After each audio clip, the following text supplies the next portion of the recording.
Hi, sir. My name's Lawrence. So sometimes people call me Chunk.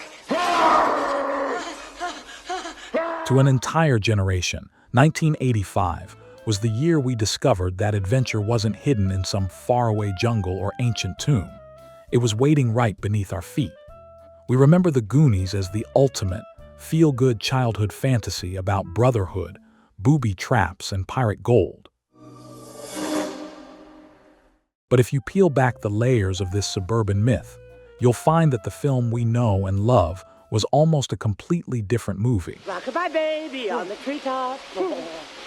When the wind blows, the cradle will bob. A movie where some of the most iconic, tear-jerking moments happened by absolute accident, driven by a chaotic, unhinged production style that pushed a cast of literal children to their psychological limits. Tell me where your other little friends are. The fireplace. Don't lie to me. Today, we are diving deep into the subterranean secrets of Astoria to uncover how a chaotic blend of Hollywood heavyweights and untrained children accidentally birthed a timeless cult classic. Sloth? Before we step into the caverns of One-Eyed Willie, make sure to hit that subscribe button and join the CinemaDecoded crew so you never miss another deep dive into the hidden history of your favorite films. Fact 15. The Invisible Director. When you look at the credits for The Goonies, Richard Donner is listed as the director. But on the actual set, there was a second, invisible director pulling the strings. Steven Spielberg didn't just write the story and executive produce. He was deeply, almost obsessively involved in the day-to-day filming. Spielberg was notorious for showing up unannounced, stepping onto the active sets, and secretly directing entire sequence blocks himself, including the famous Wishing Well scene. This created a frustrating, high-stakes psychological dynamic on set, where the young actors found themselves caught between two Hollywood titans with wildly different directing styles. It was an exhausting arrangement for the crew, but Spielberg's constant presence was actually a desperate attempt to contain a casting gamble that was rapidly spinning out of control. Fact 14. The Symphony of Chaos. Richard Donner wanted the kids to feel like real, messy, authentic friends, so he made a radical creative choice. He allowed them to constantly improvise and talk over one another. But what sounded great on paper turned the editing room into a living nightmare. Because all 7 children were screaming, overlapping, and throwing out unscripted jokes simultaneously, the audio tracks were a garbled, unusable mess. Sound editors had to meticulously isolate and reconstruct hundreds of lines of dialogue syllable by syllable. The studio grew terrified that audiences wouldn't be able to understand a single word of the plot. The overlapping dialogue was a technical disaster, but it was nothing compared to the emotional manipulation the filmmakers were about to use on one specific child to capture a legendary performance. Fact 13. The Truffle Shuffle Trauma. First you gotta do the truffle shuffle. Come on! Do it! Come on! Do it!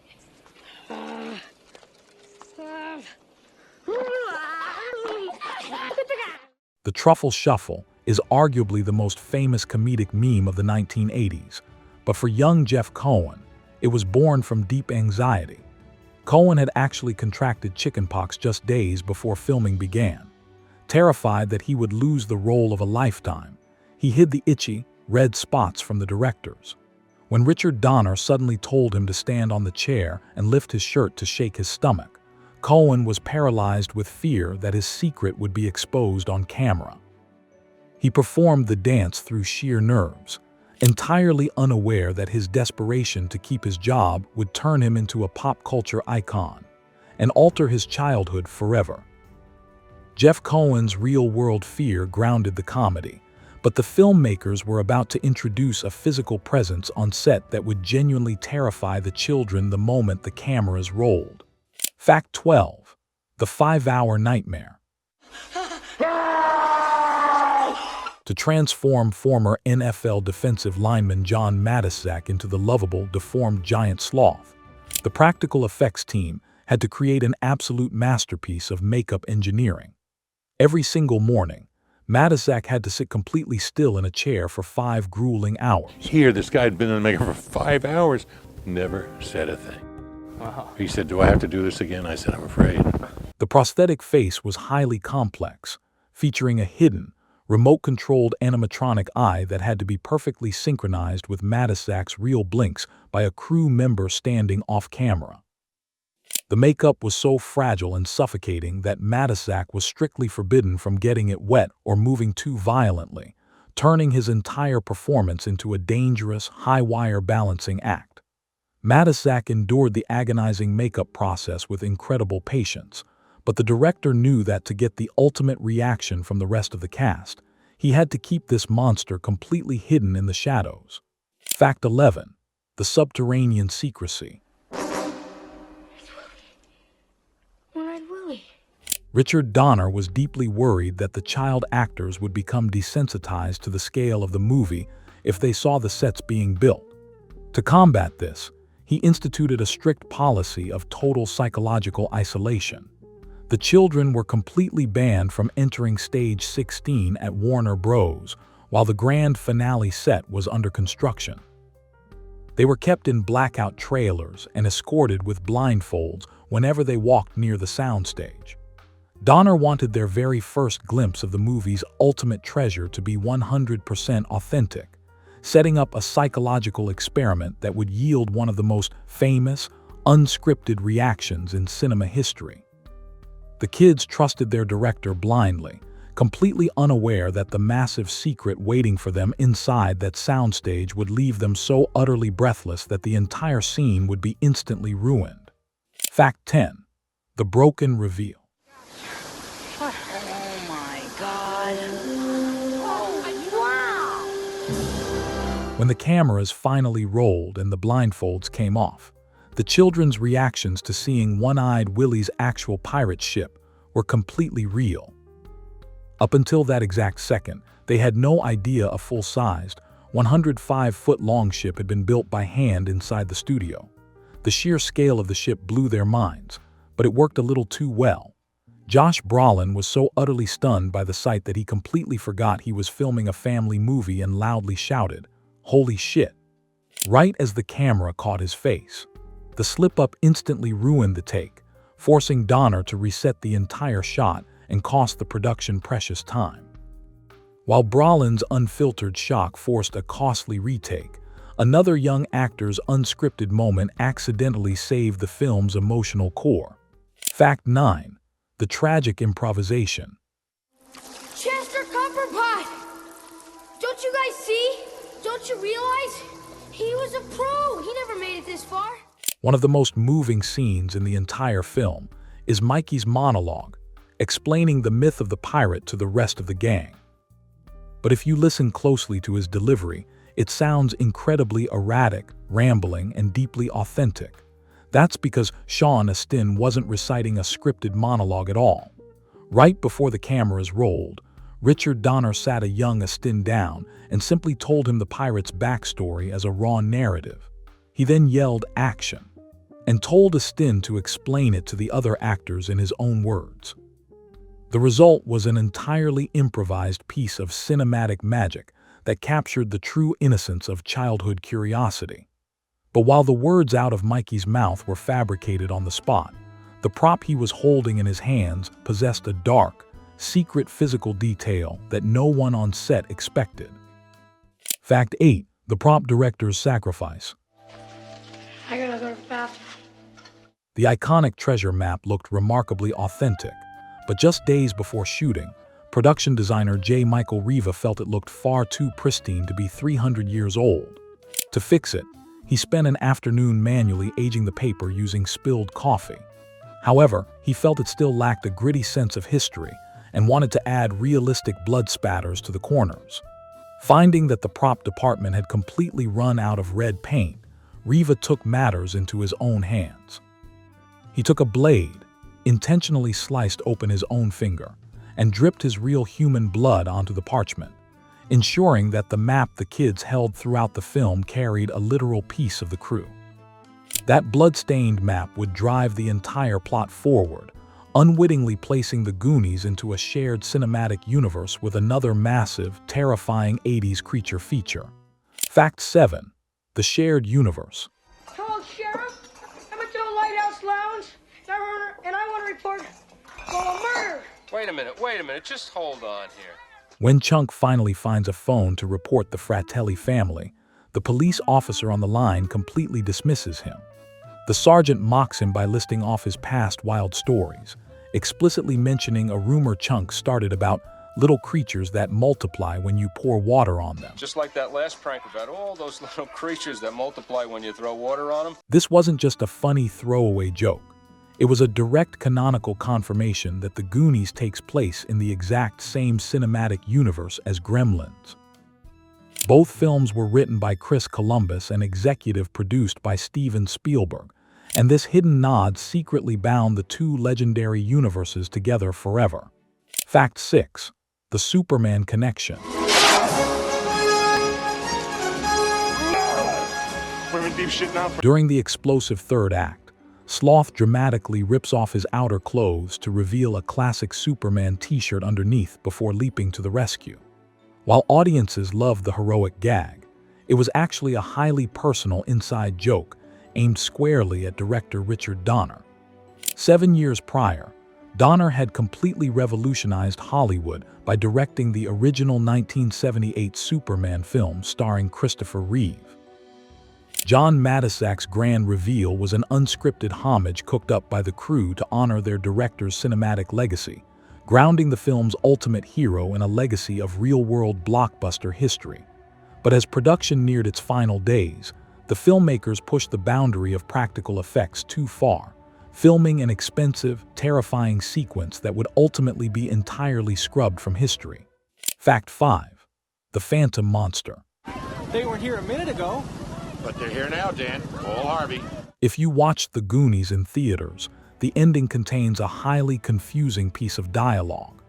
As the kids are reunited with their parents on the beach, a reporter asks Data what the scariest part of the journey was, and he boldly proclaims, "The octopus was very scary." What happened out there? Were your lives in danger? The octopus was very scary. Yeah, it was very dangerous. For decades, theatrical audiences were utterly baffled because there is absolutely no octopus in the entire film. In reality, the crew had spent hundreds of thousands of dollars constructing a massive, mechanical practical effects octopus that attacked the kids after they escaped the pirate ship. The sequence looked so laughably fake and ruined the pacing of the climax so drastically that it was cut entirely. Yet, they completely forgot to edit out Data's final interview line, leaving a ghost of a deleted scene permanently embedded in the theatrical cut. While the fake octopus was a miserable failure, another massive practical set piece on that same soundstage turned into a playground that the crew refused to give up. Fact 4. The secret late-night slides. The thrilling water slide the Goonies used to shoot down into the hidden cavern wasn't a camera trick. It was a fully functional, highly complex park slide built directly into the massive soundstage scaffolding. The young cast absolutely loved it, but the real chaos started after hours. Every single evening, the second the kids were legally sent home due to strict child labor laws, Richard Donner, Steven Spielberg, and the adult crew would crank up the water jets, kick off their shoes, and spend hours drinking and riding the giant slide into the stunt pools. It became an infamous, unhinged playground for Hollywood elites trying desperately to recapture their own lost childhoods. But the magic of that set wouldn't last forever, and the ultimate piece of the film's history would meet a heartbreaking end due to a simple household mistake. Fact 3. The Lost Treasure. After production wrapped, Sean Astin was allowed to keep the legendary, real blood-stained treasure map as a personal memento of his breakout role. He cherished it for years, storing it safely in his childhood bedroom. However, years later his mother, the famous actress Patty Duke, was aggressively cleaning out his room. Coming across a crumpled, coffee-stained piece of old paper covered in weird markings, she completely mistook it for ordinary trash and tossed it directly into the garbage bin. By the time Estin realized what had happened, the single most iconic prop of 1980s cinema history was buried deep in a landfill, lost to the world forever. The tragic destruction of the map was devastating, but it paled in comparison to the multi-million-dollar act of cinematic vandalism the studio committed against the film's largest prop. Fact 2. Scrapping history. One-Eyed Willie's legendary pirate ship, the Inferno, was an absolute triumph of practical film construction. Once filming concluded, Richard Donner desperately tried to preserve it, offering the massive, fully intact ship to any museum, theme park, or maritime historical society that would take it for free. Astoundingly, absolutely no one wanted to pay the logistical costs to transport the colossal prop out of the studio. With no takers and Warner Bros. Desperately needing Stage 16 for their next production, construction crews marched in with chainsaws and completely demolished the entire multi-million-dollar ship, reducing a legendary monument of pop culture to heaps of worthless landfill scrap. The physical artifacts of the film were entirely destroyed, but the real-world brotherhood forged in those dark caves would completely reshape Hollywood decades later. Fact 1. The Circle of Brotherhood. While Data and Chunk were inseparable on-screen, the real-world actors Quan and Jeff Cohen took entirely different paths after the film. Quan found himself completely frozen out of Hollywood for decades due to a lack of roles for Asian actors, while Jeff Cohen walked away from acting entirely to pursue a career in law. Cohen eventually founded a highly successful entertainment law firm in Los Angeles. Decades later, when Quan attempted a miraculous return to acting with Everything Everywhere All at Once, he needed a ruthless entertainment lawyer to negotiate his high-stakes contract. He chose none other than his childhood Goonie brother, Jeff Cohen.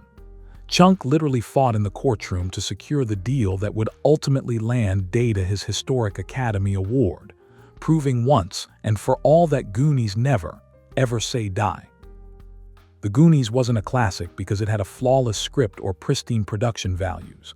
It became a masterpiece because it captured a lightning-in-a-bottle moment where real children were thrown into a beautifully chaotic world, allowed to make mistakes, and forced to rely entirely on each other.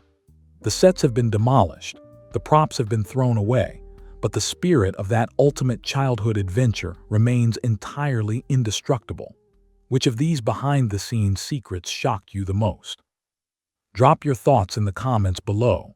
Don't forget to like this video, share it with your fellow adventurers, and subscribe to Cinema Decoded. We will see you on the next deep dive.